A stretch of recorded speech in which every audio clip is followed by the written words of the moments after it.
Greetings and welcome back to the channel. If for the first time coming across my channel, please remember to subscribe. So today I have a new video for you. This video is about why is Africa still poor. Now before I play the video, I want to address something. On the last video, someone sent a message in the comments, put a message in the comment box. And thank you for your comments. I'm glad we interacted. Therefore, let me go ahead and play this video, and then we have a talk at the end. Africa is often portrayed as a continent shrouded in poverty. Images of starving children and war-torn landscapes dominate our screens, but the question remains, why is Africa poor? The answer, like the continent itself, is complex and multifaceted. It's a story woven from historical injustices, systemic exploitation, and policies that perpetuate dependency. To understand Africa's poverty, we must delve into the roots of its predicament. We cannot ignore the weight of history, the scars of colonialism, or the shackles of unfair trade policies. Africa's poverty is not a natural state, it is a manufactured crisis. It is the result of deliberate actions and policies designed to benefit the few at the expense of the many.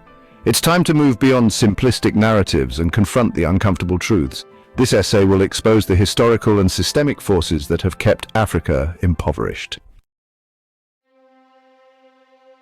The seeds of Africa's poverty were sown during the dark era of colonialism.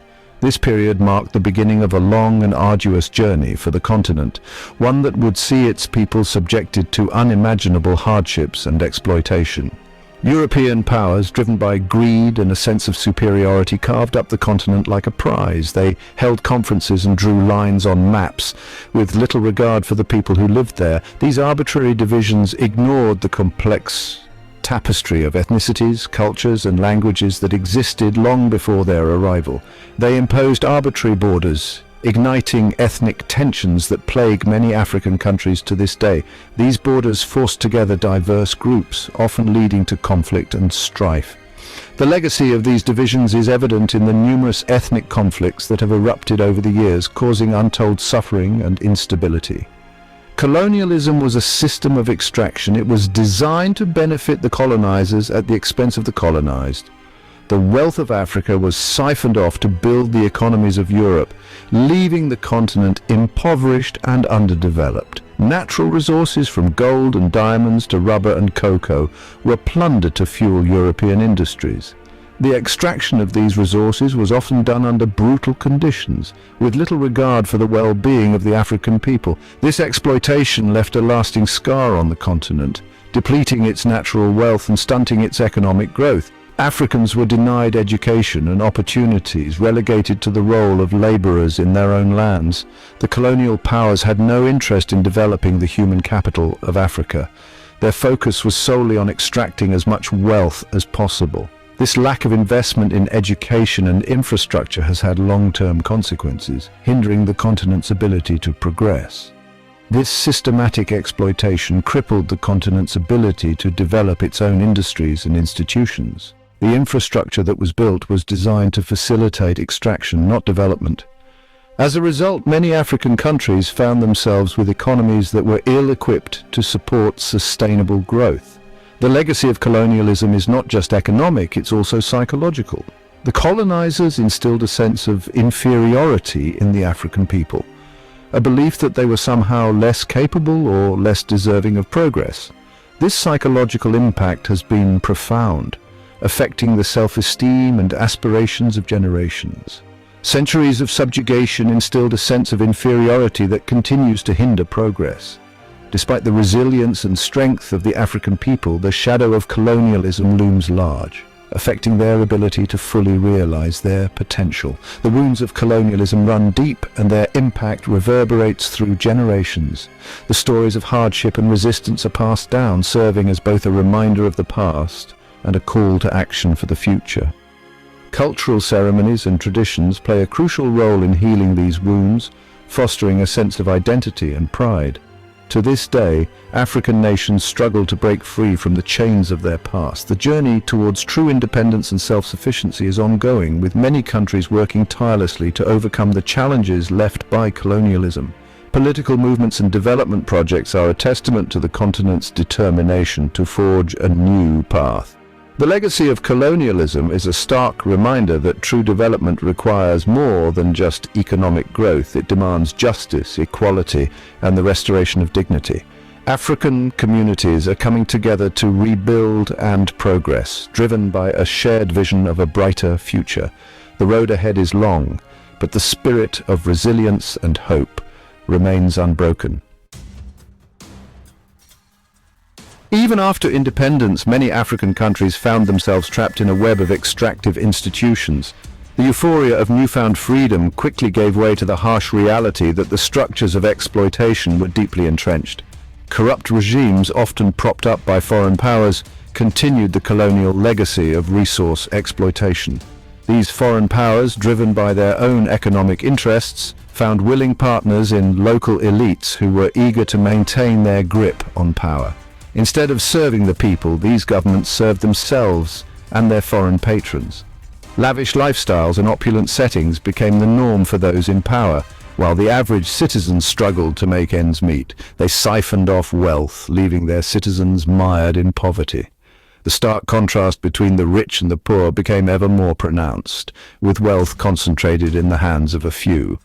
These kleptocratic regimes have perfected the art of the resource curse. They have mastered the manipulation of resources for personal gain, ensuring that the wealth generated from natural resources never reaches the people who need it most. Vast mineral wealth, which should be a blessing, becomes a curse when it lines the pockets of the few, while the majority languish in poverty.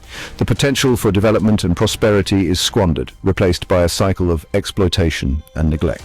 The Democratic Republic of Congo, for example, is rich in minerals like coltan, essential for mobile phones and other electronics. This mineral wealth has the potential to transform the nation, but instead it has become a source of conflict and suffering. Yet it remains one of the poorest countries on earth, ravaged by conflict fueled by the scramble for these resources. The competition for control over these valuable minerals has led to violence, displacement, and a humanitarian crisis. The plunder of Africa's resources is not just a historical relic, it's an ongoing crisis. The environmental damage caused by unchecked mining operations further exacerbates the suffering of local communities who are left to deal with the aftermath. Multinational corporations, often in cahoots with corrupt officials, continue to extract vast profits while contributing little to local development. These corporations prioritize their bottom line over the well-being of the communities they operate in. This neo-colonial system perpetuates the cycle of poverty and dependency. The exploitation of resources and the marginalization of local populations ensure that the benefits of Africa's wealth are enjoyed by a select few, while the majority remain trapped in a cycle of poverty and underdevelopment. The West often portrays itself as Africa's savior, showering the continent with aid, but the truth is far more insidious. While well-intentioned, much of this aid is counterproductive, creating a culture of dependency and hindering real development. Instead of empowering Africans to solve their own problems, aid often undermines local markets, fosters corruption, and props up ineffective governments. For decades, Africa has been the recipient of billions of dollars in aid, yet poverty persists. Why? Because true development cannot be achieved through handouts. It requires investment in education, infrastructure, and institutions that foster economic growth. It demands a shift from aid dependency to self-reliance.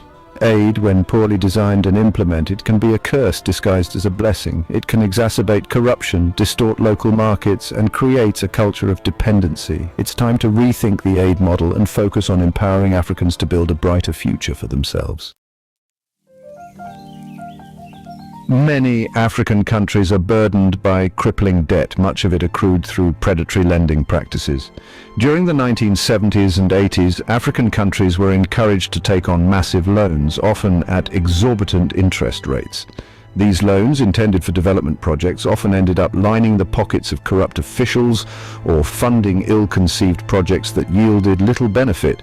The result? a debt crisis that has crippled many African economies.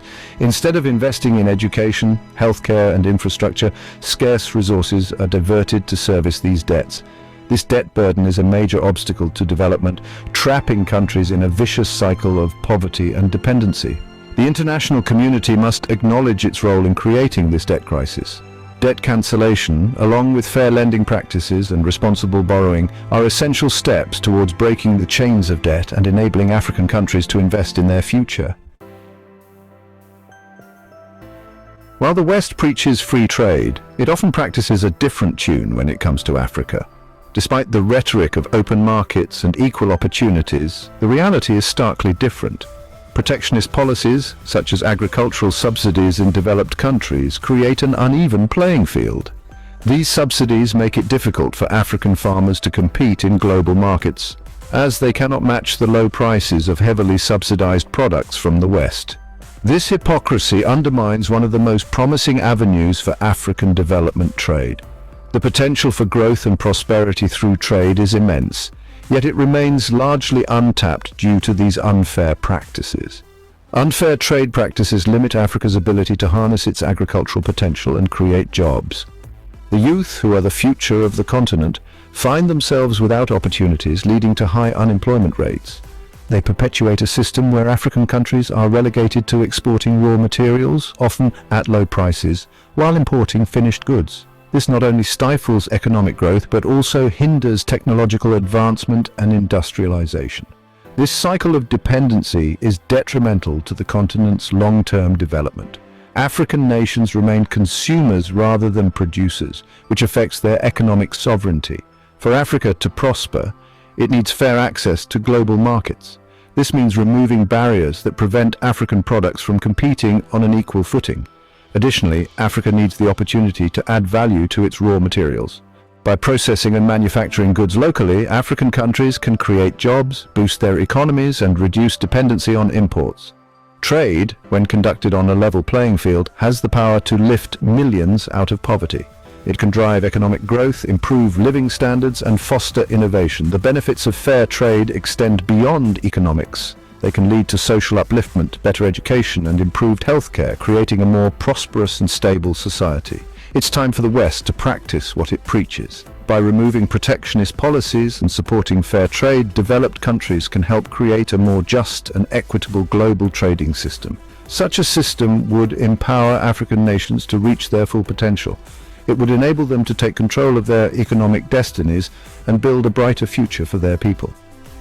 The path to prosperity lies in fair trade. By working together, the global community can ensure that Africa's growth is not stifled, but nurtured, leading to a more balanced and thriving world economy. Question is, why is Africa still poor? Now, I will just outline 3 reasons, but not in any special order. Colonization. Colonization is one of those things that set the continent back for about 300 years. After that, you have what they call neo-colonization. And if you look at the history of neo-colonization, you will see that not Britain, but France is the worst. So everyone play a part, but in my opinion, France is the worst colonizer and then neo-colonizer. Another thing that holds the continent back is foreign influence, foreign interference. That's another thing that I believe also hold the continent back. And the third thing that hold the continent back is also corruption. In many ways, corruption in many ways. But there's this corruption where the leadership of the particular countries would take from the people things that is supposed to be benefiting the people in terms of health, social service, and natural resources and things like that. Last thing I will point out is the lack of unity. So I believe unification is something that could strengthen the continent and make the continent start growing. I will just point out an example. Look at China and how the population is huge. I think a big population, a big chunk, instead of these small countries, could help the continent to grow faster. Look at the United States of America. It could be 50 different countries, but it's one. So if we could work towards the unification of Africa, that could give the continent a boost. So that's enough said. Thank you for watching. Please remember to like, share, and subscribe, and have a great day. Yourselves and stop lying about your history. You were responsible for the transatlantic slave trade that ripped millions upon millions of people from their homes, from their families, from their cultures, and you invented the whole concept of white supremacy to try to justify your barbarity, classifying your fellow human beings as subhuman. It was Westerners that raided that whole continent like savage beasts, chaining free people, packing them into ships like cattle, transporting them across the ocean to lives of unimaginable horror. Over 12 million souls were uprooted, their lives were stolen, their spirits were broken, to build the wealth of the very people who were dehumanizing them. That was you.